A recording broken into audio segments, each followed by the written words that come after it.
Papasukin na rin ang property company na Mega World Corporation ni bilyonaryo Andrew Tan ang MICE sector. Matapos i-launch ang Mactan Expo sa Cebu, nakikita itong magpapasigla sa turismo at international events na makakatulong daw sa local economy. Ang detalye sa agenda report ni G. Baroga.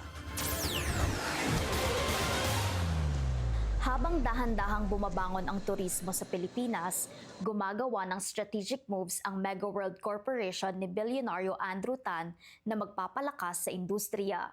Inaasahang tataas ang bilang ng tourist arrivals sa Pilipinas ngayong taon dahil sa hosting ng bansa ng ASEAN Summit, an opportunity Mega World is ready to leverage.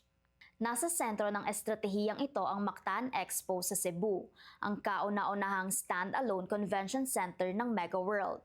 Dr. Tan has been very excited about our development specifically on tourism because that is really his vision that every township that we build, we should be able to really help boost the country's tourism industry. This also marks Mega World's entry into the MICE or Meetings, Incentives, Conferences and Exhibitions sector. Nasa loob ng 30-hectare Mactan Newtown Township sa Lapu-Lapu City, Cebu ang Mactan Expo. Sa susunod na linggo, gaganapin dito ang ASEAN Travel Exchange o TRAVEX na parte ng ASEAN Tourism Forum.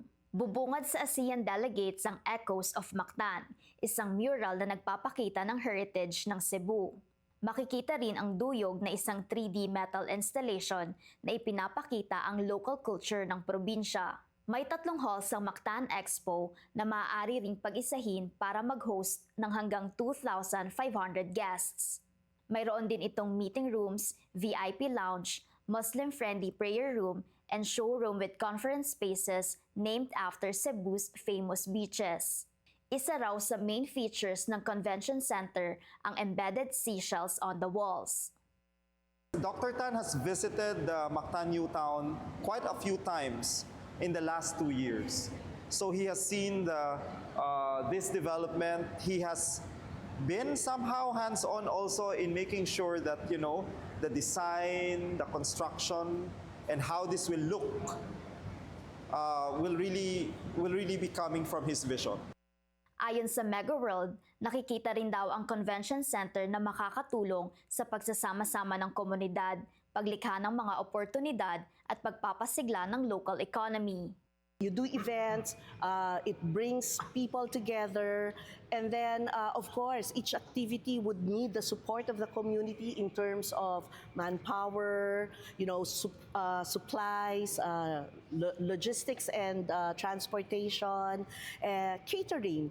So it will also elevate the standard of the community as we open with 2 international events immediately.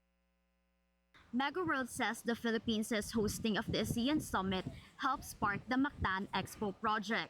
Looking forward, nakikita nitong may malaking growth potential ang MICE sector, kaya naman plano nitong magtayo din ng mga convention centers sa iba pa nitong townships nationwide. Para sa agenda, G. Baroga, Billionaire News Channel, Lapu-Lapu City, Cebu. Manatiling nakatutok sa Bilyonaryo News Channel. Sumubaybay sa aming social media accounts at mag-subscribe sa aming YouTube channel para sa mga bago at eksklusibong balita.